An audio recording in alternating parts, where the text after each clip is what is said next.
distinguished judges, the well-deserved winners, and their parents, and those who have come for this presentation ceremony. Assalamu alaikum warahmatullahi wabarakatuh. May peace and blessings be upon you all. On behalf of the PRG, the People's Rights Group based in London, may I take this opportunity to thank you all for being here today, and also welcome you for this 1 hour presentation ceremony. Quite odd, when you compare with the traditional ones, because this is a Zoom presentation, which wouldn't have made any sense a year ago or even months ago. Now today we are doing most of the things online, and this is one of them.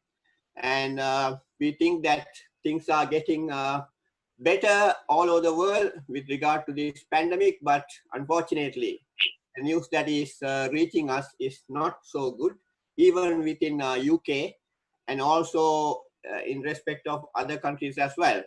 So which might, in my personal capacity, might even affect my holiday plans for end of October to Sri Lanka, inshallah. So those are very not so good news. Right. So the PRG, as you know, is a lobbying and advocacy group, which is basically focusing on issues of human rights interest with regard to Sri Lanka. And we try to cover all shades of communities, whether it's a Muslim, Sinhalese, or Tamils, or any other. All what is at stake is a human rights violation and an issue, we take it up. But every organization has a special focus, and our focus is mostly on minorities as well as the Muslims in particular. Now, as you know, this before I come to the details of this presentation, let me set some perspective to this whole subject, why we had to, we decided to organize this type of a competition. And as you know, unfortunately, after, about 72 years after the promulgation of this famous Universal Declaration of Human Rights in 1948, we thought that with regard to certain things which happened after World War II, enough is enough. It is all over and never again.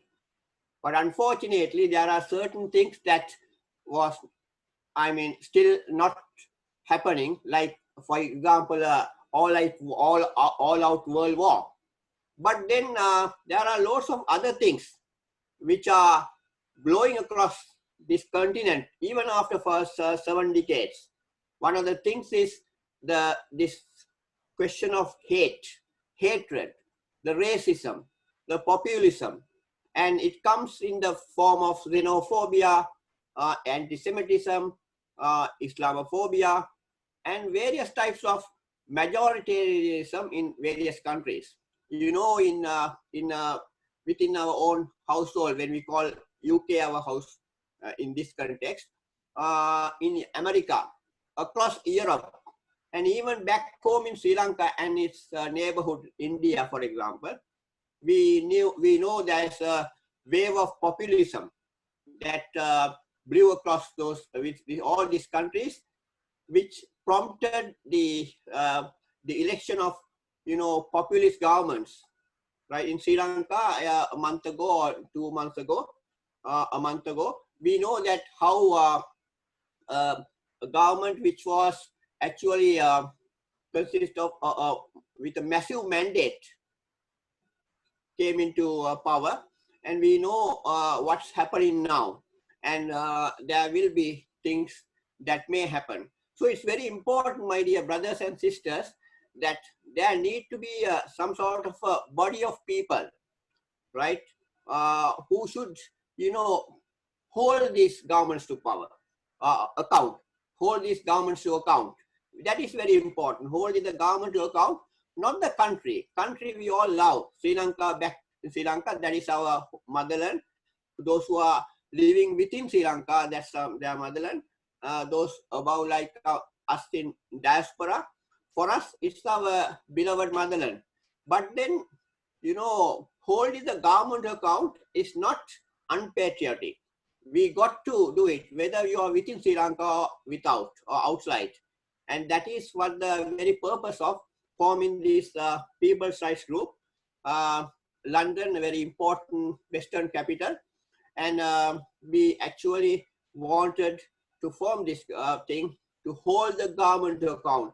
If ever it's going against the wishes of the people, the human rights or the fundamental rights that are enshrined in the constitution of the country, as well as the universal obligations like UDHR or Universal Declaration of Human Rights or the UN Charter and various other conventions, we do need to act. And acting, there is a very unfortunate misconception that which I heard even within our diaspora here, which I like to share. That is the fact that, you know, we are small. No, PRG is very small. There are big type of organizations, watchdogs like HR Watch, HRW, or the Amnesty International. So what can a small fry do when there are sharks? Can't do anything. For example, in the case of this forced cremation matter, right? The UN took over.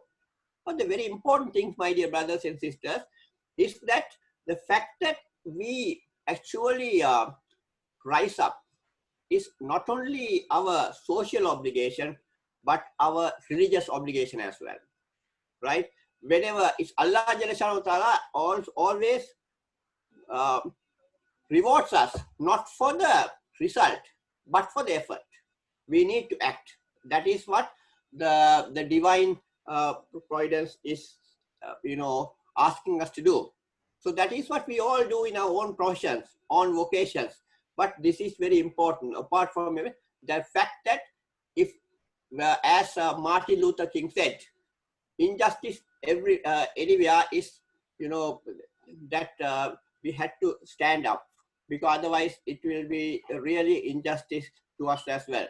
So we need to act like this Martin Niemöller, author in theology in America, said, whatever that we do, finally it will come to us, and if we don't help others, it will come. So to summarize, very, very important is this one. So we thought, as diaspora, there is a big issue now. We are actually, a lot of people are coming forward, but those are from the first generation. So we needed another, level, the second level, second generation, the third generation, to understand the issues involved, not only in Sri Lanka, but, beyond as well, where we can. We need to train them. We need to raise awareness among them to ensure that they actually stand up, the need to stand up. So in this regard, PRG thought that we will be organizing a sort of a creative presentation competition, where we apart from raising awareness among the people, we also try to get them involved, right? Generate interest in these young minds, the need to stand up for the human rights violations or to government account in our motherland. So we have this competition organized, and I'm really pleased that although this is the first time that we are doing it, there has been a good response to us. And of course, we'll be building up on this and try to, extend our reach in the months and years to come, inshallah. So this is an organization. So we were very much, impressed by the people who are present here today by way of as the winners of that competition. And I'm sure the panel of judges would have had much difficulty in trying to select who is the best out of the best. Right? So all were quite good standard. So to judge these things, to evaluate, to assess these presentations or the creations, we were no, we didn't want to get involved ourselves. So in line with impartiality, objectivity, we wanted to form a very eminent panel of judges. So Alhamdulillah, thanks be to Allah, and we were able to put together an eminent panel of judges. And we had 3 here, and who had excelled in their own fields, on their own ways. And let me introduce these 3 eminent personalities for you. And we have the chair in this panel of judges. We have this Dr. Altaf Mansoof. Altaf, I might go to your family background as well, just to introduce you, because you are, I am sure, not only the chip of the old block, I'm sure you are growing into be the old block itself, right? So I'm sure this now your dad, or Altaf's dad, is Justice Salim Mansoof, whom we all know as one of the great judges that Sri Lanka ever had. And in respect of our Sri Lankan Muslim community, he has been involved in lots of initiatives or the studies, like the famous MMDA, the Muslim Marriages and Divorce Act, and therefore that one, he was chairing that, and his committee submitted a very important report, which the importance of which is being brought into focus, public domain these days, after the present government wants to amend MMDA to suit their own ways. So this is Altaf is actually he is based in Singapore now, and he's an assistant professor of law at the Nanyang Technical University, NTU, in Singapore. And prior to joining NTU, actually he spent 3 years in UK, and where he completed his doctoral research. So to make it very short, this introduction, I must say that he also worked in Sri Lanka as a state counsel attached to the Attorney General's Department. That is how a lot of very high profile people started their career, who ended up as chief justices, or the Attorney General and Solicitor General and all that high profile positions in Sri Lanka. So Altaf is now, although he's outside Sri Lanka based, he is doing lots of good work with regard to studies, with regard to articles, and analysis of this situation, what is happening. So thank you very much, Altaf, for giving your time to us. And now we move on to Tasneem, right? Tasneem. Now, Tasneem is another success story, I must say. Tasneem Nazir. Can you, Altaf, can you wave to others? You're Altaf, right? Okay, Altaf, thank you. And Tasneem? Yeah, and Safra? Safra Anwar, okay. Now, Tasneem, getting back to you, actually, you are one of the successful success stories of our Sri Lankan Muslim diaspora in UK. And in that sense, you have a long list, which I want to read, but unfortunately, because of the time, and you are a British, she is a British journalist, author, and Universal Peace Federation Ambassador for Peace of Sri Lankan Muslim Heritage. And also she has been working for, lots of high profile the news agencies like BBC, CNN, News Online, The Guardian, TRT World, Muslim, the Middle East Eye, and others. And at presently, actually, one of the feathers in her cap is to break the glass ceiling, not literally, right? She actually became, by becoming the journalist for STV News in the Scotland, and presenting in a hijab, right? Actually, she broke the glass ceiling, which was not in that part of UK. So that's very, very important. So she has actually is a trailblazer, I should say, in that respect. So thank you very much, Tasneem, and it's good to have you as part of our panel of judges. And last but not least is Safra. Now, Safra is, I might have to tell you that my connections to her, and she is my niece, right? My sister's daughter. And I'm very proud of her because she actually has achieved what most people in her age wouldn't have achieved in Sri Lanka. Now she is, though very young, she is currently the director of Curative Private Limited and director of Cyber Market Solutions Limited, and so many other types of organizations. So she started actually with, and how I knew she was actually a PR expert, an event management expert as well, and coordination and management.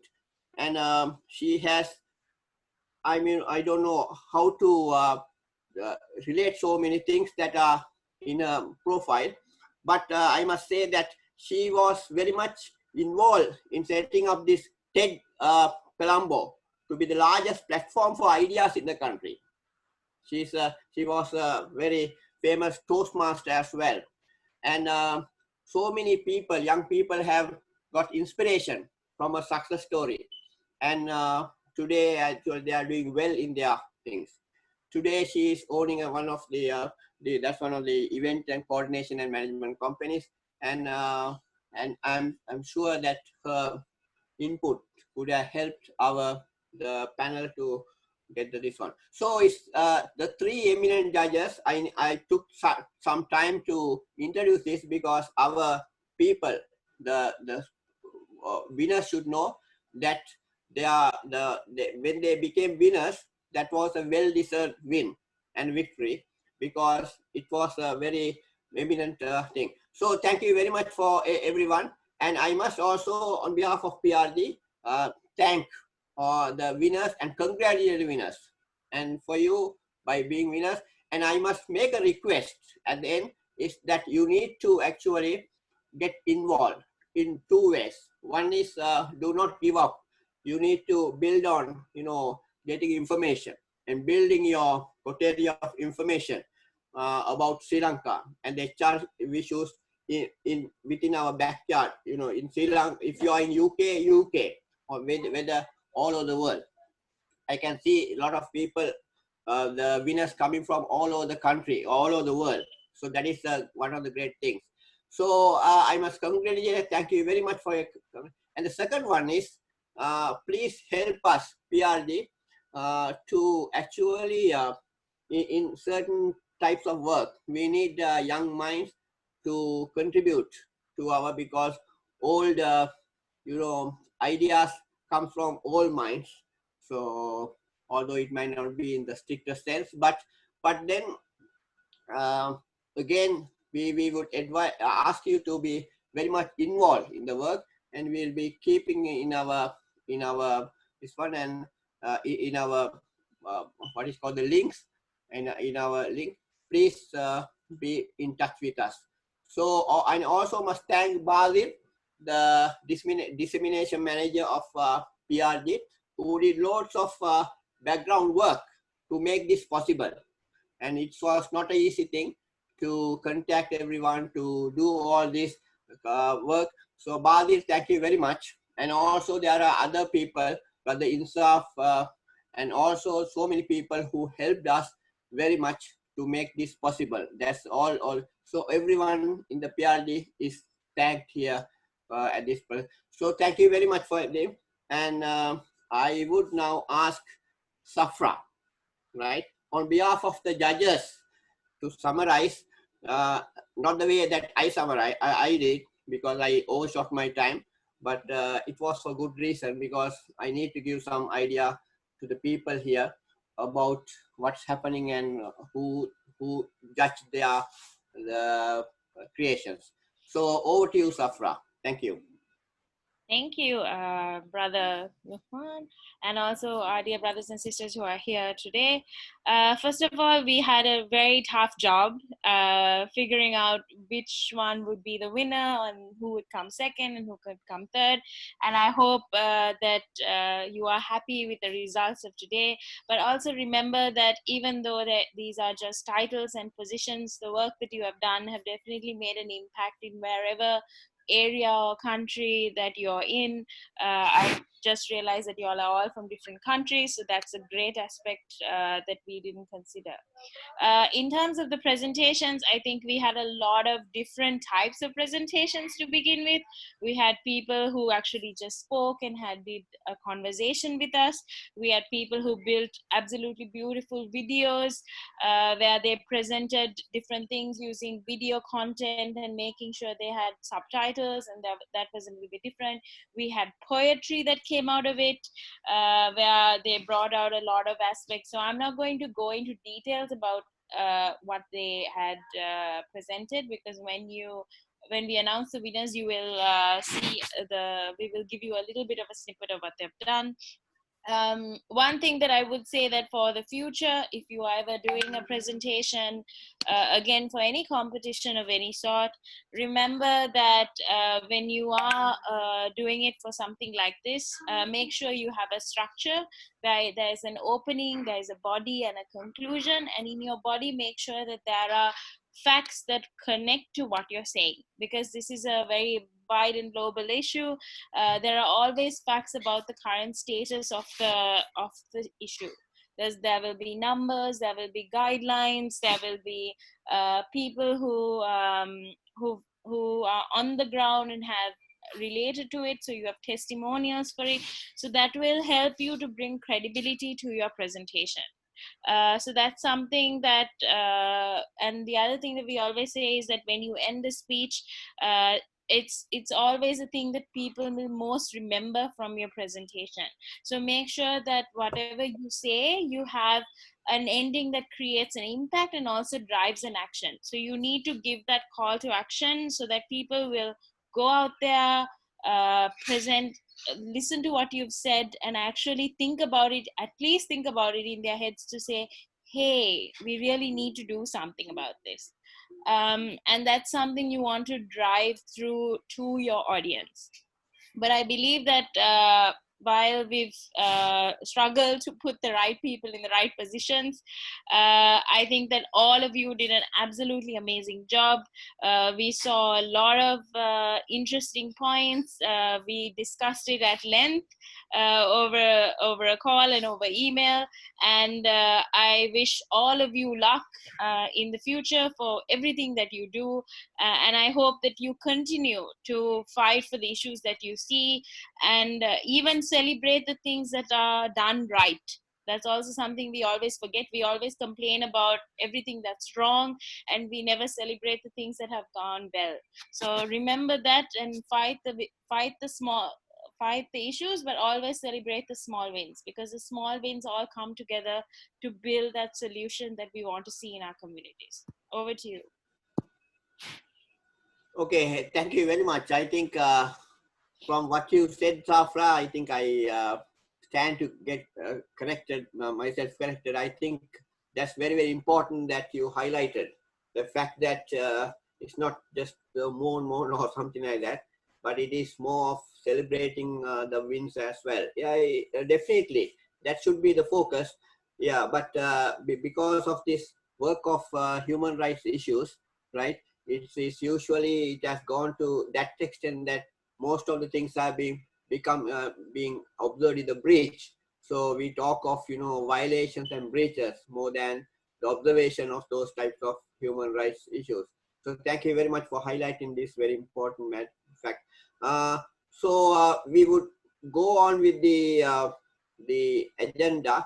I'm sure all of you would have got the agenda, so I don't need to introduce the agenda. So I would now pass on to Bali, right, to continue with the program with regard to those items in the agenda. Yeah. The current video is for the Merit Award, Saliha Manaf, but she is absent. So I'll play the video, then after that, judge will make a comment.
But actually you cannot blame all our Muslim community for this subject, right?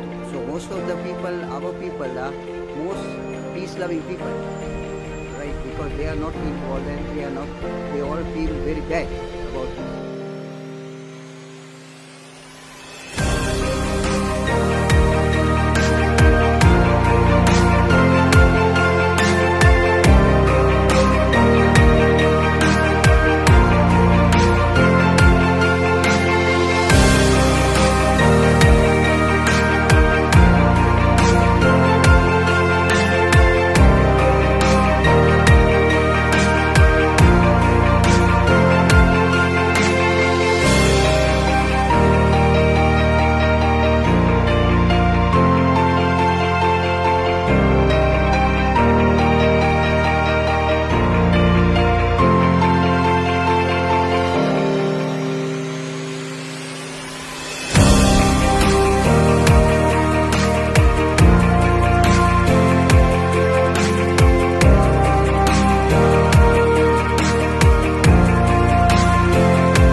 I request Tasneem to give a brief comment and present the award.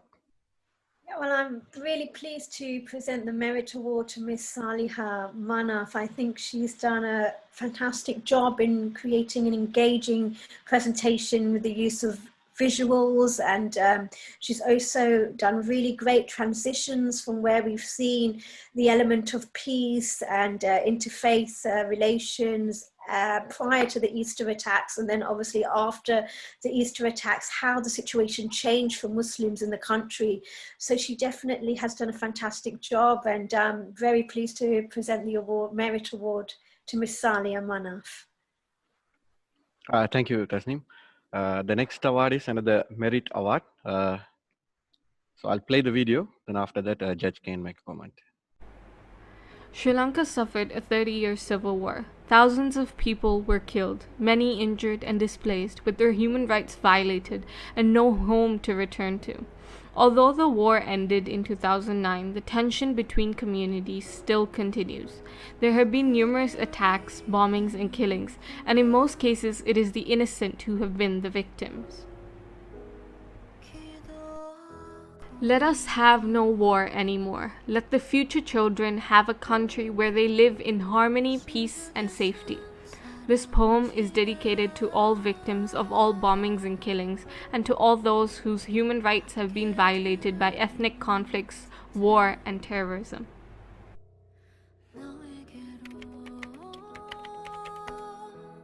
I was sitting at home like any other day, my siblings playing down the hallway. After dinner with my family, we gathered to say our prayers. It started with, "O Lord, keep us safe."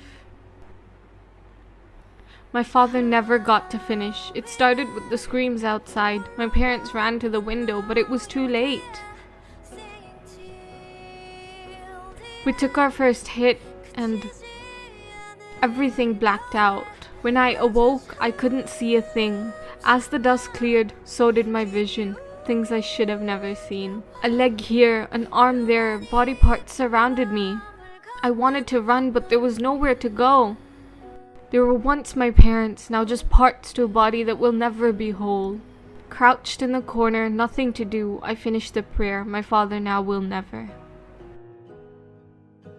The next shock hit. The ground shook worse than an earthquake hit. I thought I'd never leave. The second shell flew inside my home, right in front of me, taunting me, waiting to drag me to my end, but it doesn't move. I thought about my parents, where they would be now. Are they in peace? Will I follow them or stay behind to honor them?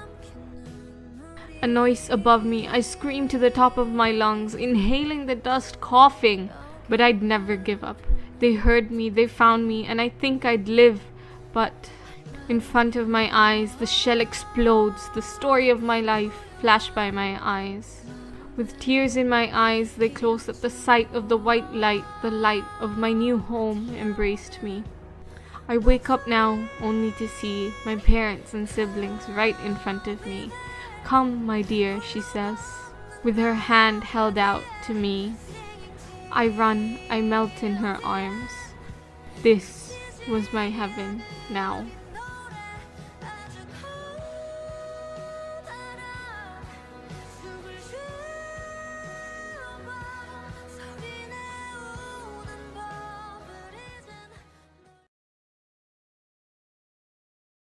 I request Tasneem again to give a brief comment.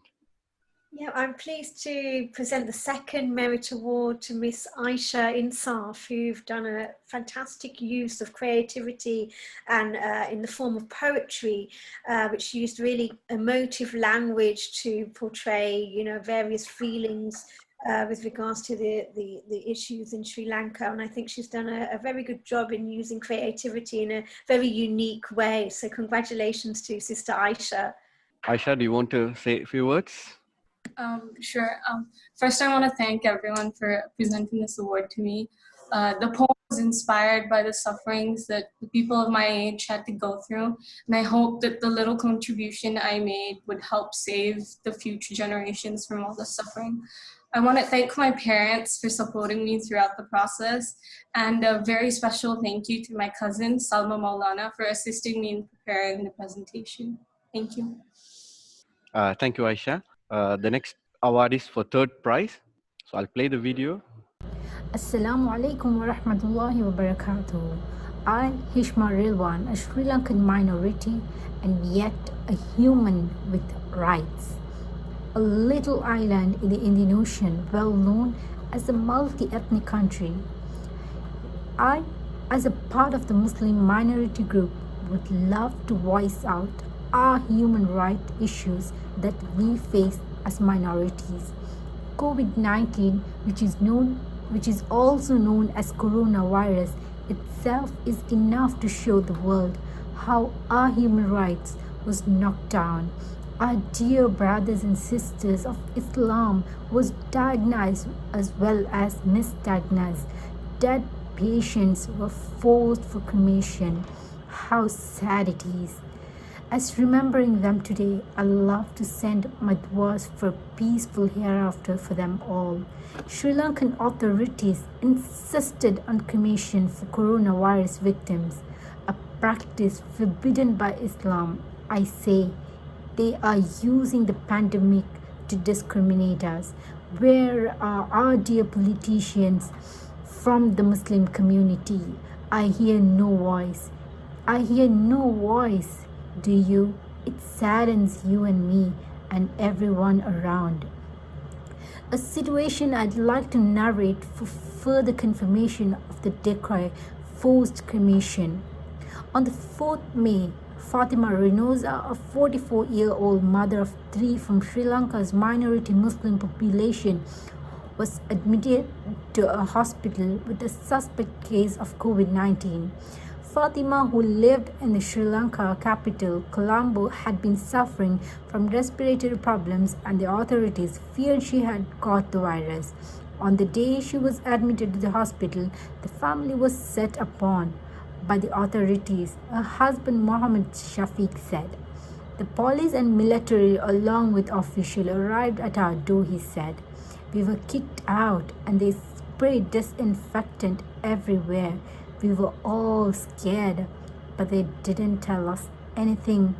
Even a 3-year-old baby was tested and they took us like dogs to the quarantine center.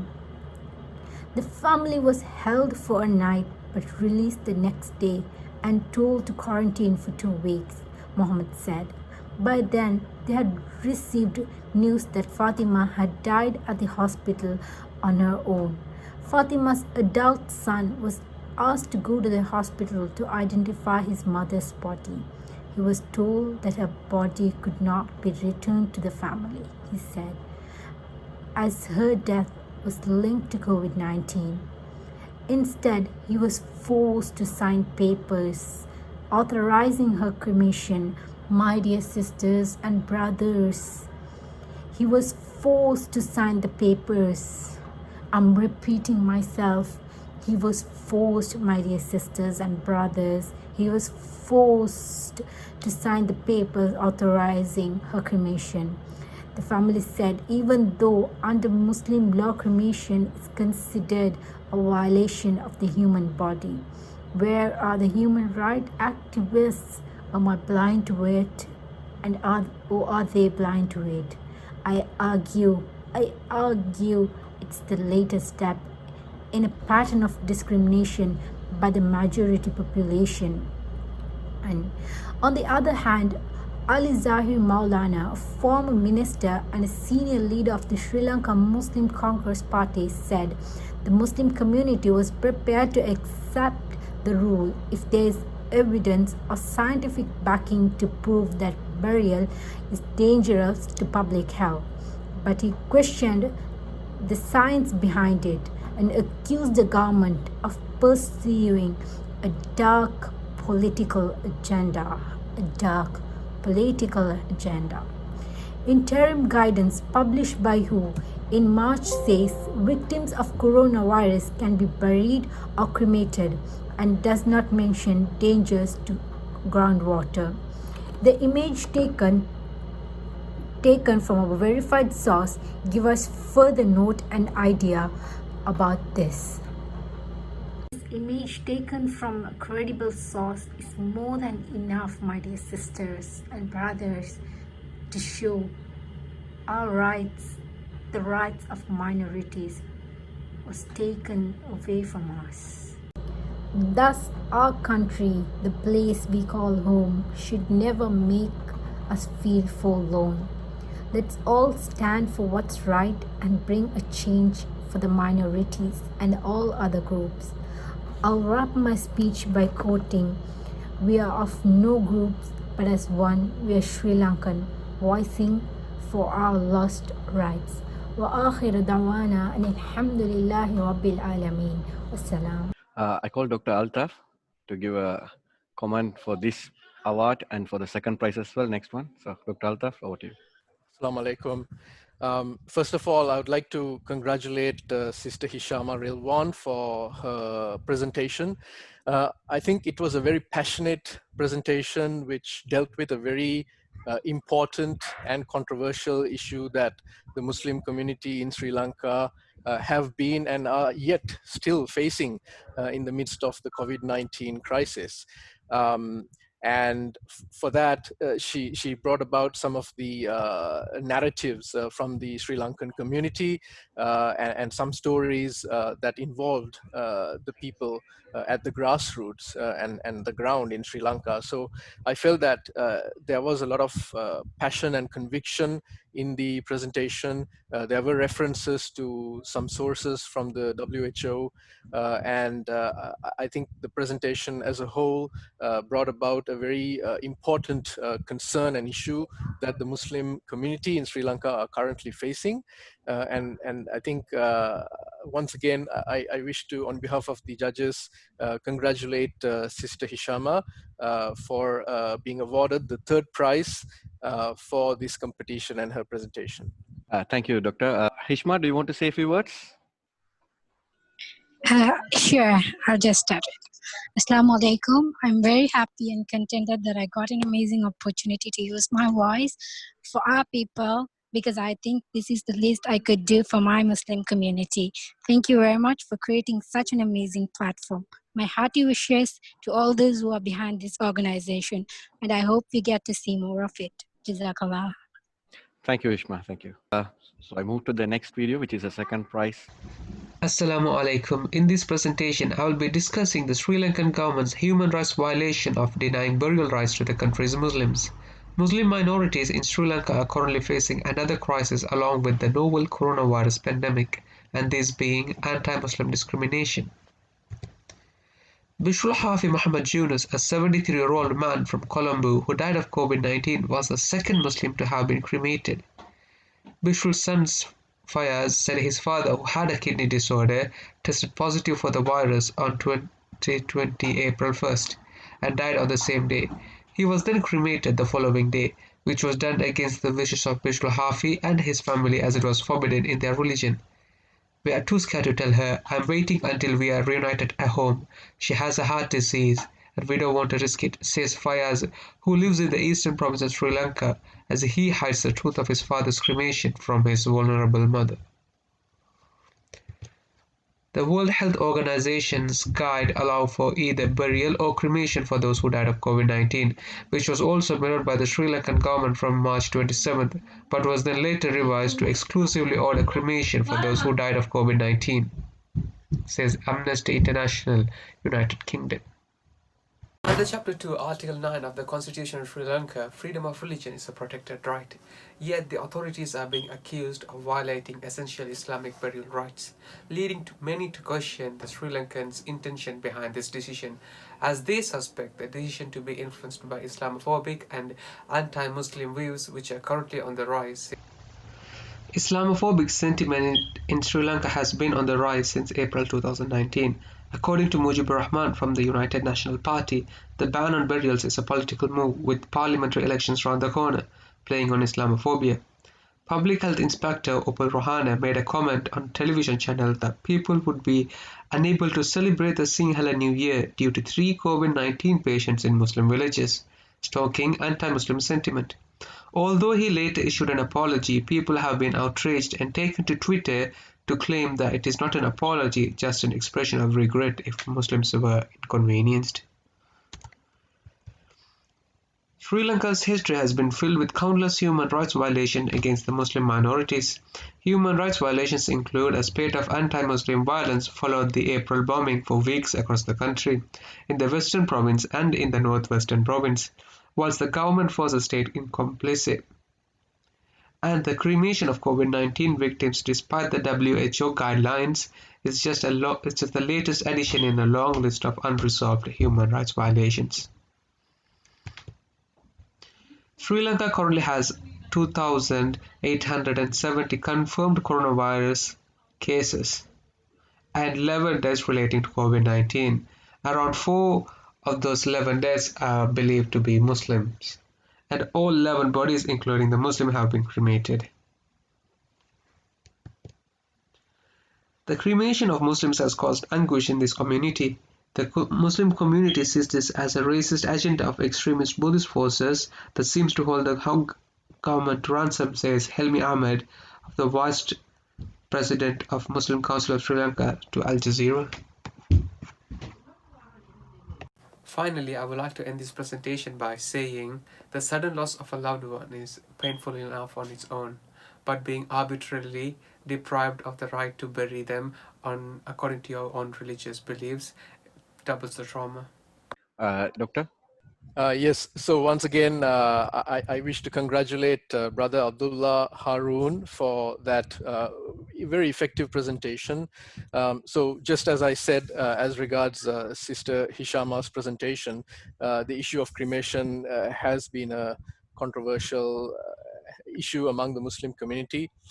So I believe that this presentation dealt with that issue very effectively. It brought about some of the facts and statistics concerning the deaths surrounding coronavirus, and also how the government authorities treated the Muslim community, suggesting a more systemic issue, a broader issue that is really drawing the attention of the authorities to do certain things in certain ways that affect the Muslim community. So I thought that message came out very clearly in this presentation. And I also like the fact that the presentation used visual aids to support the presenter's point of view. So I think overall it was a very well-paced presentation that was backed by sufficient facts and statistics, and also references to the Sri Lankan constitution and the WHO guidelines. So congratulations, Abdullah, for that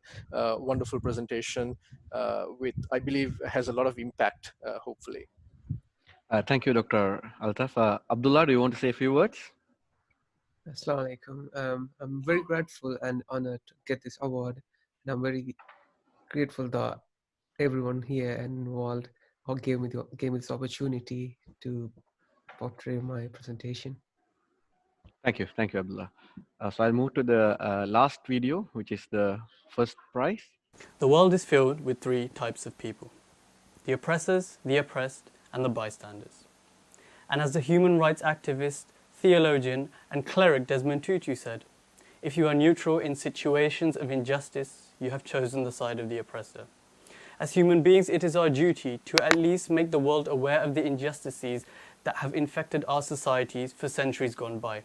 The oppression of minorities in Sri Lanka has existed for several decades, from the abhorrent massacring of Tamil civilians to the shameless hate speech and crime targeted at the Muslim community. In today's presentation, I will explore one debilitating human rights violation, but it is by no means the only one. Many of us in today's world take pride in our attire. It brings a sense of individuality and sets the tone for our day. For Abdul Rahim Mazahina, however, a pattern on her dress set the tone for a foreseeable future of problems. A 47-year-old grandmother with a family and working husband, who lived a relatively simple life. Up until May the 17th of 2019, however, when on her way back from a bank, she was arrested for a pattern on her clothing, particularly a dress with a motif of a ship's wheel, but not to the police of the Kandy region. They thought the symbols represented the wheel of law, otherwise known as the Dharma Chakra, an important symbol in Buddhism representing the Eightfold Path. Mazahina said that she had no idea what the Dharma Chakra was. She had worn the dress several times, and no one had taken notice. Despite living in a predominantly Buddhist area, she ended up behind bars for 2 weeks. She suffers from asthma and hypertension, two conditions that live with you and impact on your everyday life. A soft-spoken lady was subject to disgusting verbal abuse. She was constantly labelled as a terrorist by the police in the prison. Rather ironic, as she was then charged under a hate speech law. It's extremely distressing to know that she was hounded by officials whose role it was to protect her. Her blood pressure rose so high that when she was released on bail, her husband, a construction labourer, had to give up his job to look after her. All because of a motif on a dress. A humble family was left with no income, health complications, and a traumatic ordeal that is yet from over. That's the story of just one Muslim family who have been subjected to these targeted arrests. Just 1 year later, on the 14th of April this year, minority and civic rights activist and lawyer Hijaz Hizbullah was arrested for no reason from the police initially. Police eventually revealed that they were investigating him for aiding and abetting the Easter bombings. Why? Because he represented a man named Yusuf Ibrahim for legal matters representing his properties and business, who was also the father of the 2 Easter bombers. But for the lawyer, This was a completely legitimate reason to have relations with the man. Another elderly man was arrested for having a Quranic verse on him, his right to do so. In the 3 stories mentioned, there are 2 common factors. The suspects are all openly Muslim and have been arrested inappropriately, unjustly, and the detention period has been completely disproportionate to the claimed crime, otherwise known as an arbitrary arrest. This is no coincidence. Following the horrific and inhumane Easter Sunday bombings in April of last year, where the world witnessed the deaths of over 250 people and over 500 people injured, Sri Lanka saw an insurgence in the arrests of Muslims. 80% of arrests made in the connection to the Easter bombings were Muslims, and of the remanded, 85% were Muslim. So what is an arbitrary arrest? An arbitrary arrest is made when it is highly unlikely that there is any substantial evidence or legitimate reason for the detention. It can expose the victim to further human rights violations, as when the arrest is made, it has no basis. In the case of Hijaz Hizbullah, he has not been able to appeal to the court and has only seen his lawyer a handful of times. On top of that, no evidence had been presented until 3 months post-arrest. Amnesty International had feared that the Sri Lankan authorities are fabricating evidence. The sad truth is, the impact of arbitrary arrests are not individual. Seeing so many Muslims being arrested confirms to the general public the Islamophobic agenda that the authorities have. It results in Muslim-owned businesses losing significant amounts of footfall and income. It results in hate crimes, hate speech, and a marginalized feelings for Muslims in Sri Lanka. In 1948, the UN created a document outlining 30 human rights articles. Upon researching for this presentation, I found that 10 of the 30 had been broken by the Sri Lankan authorities. It's a shame that over 70 years on, a country that welcomes tourists from around the world so openly cannot welcome their own citizens. I request Zafra to give a comment and present the award, please. For one, I would love to say about your language. It was an amazingly put together speech. You had everything down to a science. You had actually well researched. You looked at the UN declaration. You brought in facts from Amnesty International. You gave us the definition of laws that people may not have realized that these are things like this in the law that we need to consider. And you brought out a great understanding of the issue at hand. These were 3 very poignant issues that we had during the time from the bombs to now. In my time at Watchdog, we thought of the chakra was one of the most unhumane issues that we had to consider. And we're glad that at least now she's out of hell waters and she's back with her family and safe, and there are no charges against her. And along with that, every other issue that you brought out is something that really pushes on heartstrings when you say the story of how he's not seen his family, he's just had a few times to see the lawyer. Hijaz is still in jail with no time to actually with no way of actually getting through to him. So these are people, and you brought out these very poignant issues through the stories of people. And I think lots of while actually giving all the facts and figures to make your case. And I think that resonated with all of us. And the fact that we actually learned a little bit more about the law, if you weren't a lawyer like Dr. Altaf here is. And we also brought out the stories that make that emotional connection to human rights. Because at the end of the day, human rights is to bring out the human rights, the abilities that we have to live a normal life just like everybody else and have equal rights across the board. So I think that you did an absolutely amazing job. You delivered it perfectly. You brought out a lot of facts and figures. You showed us the emotional connection between the issue and you, and through it all you gave us a meaning. And I really loved the last line of your speech.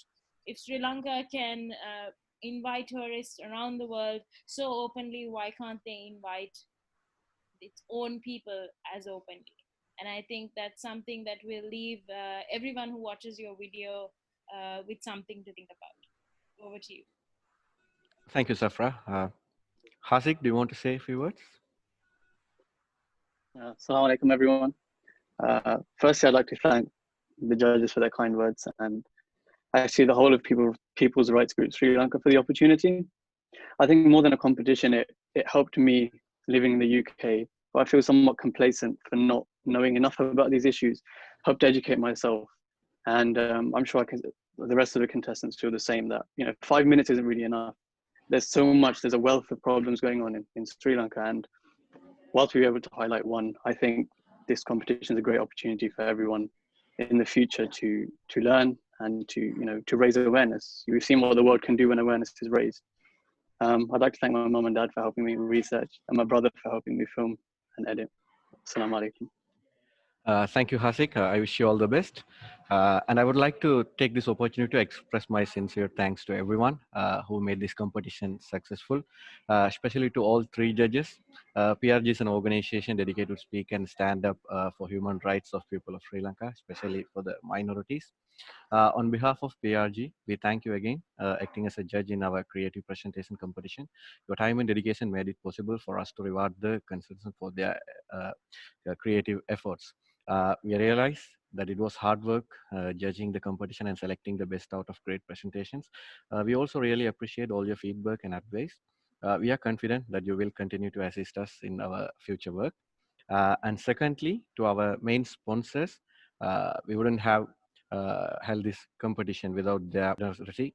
So especially to the first organization, Aslam Reading, Association of Sri Lankan Muslims in Reading, its members who contributed for the prizes. So I thank for the community members and committee of Aslam Reading.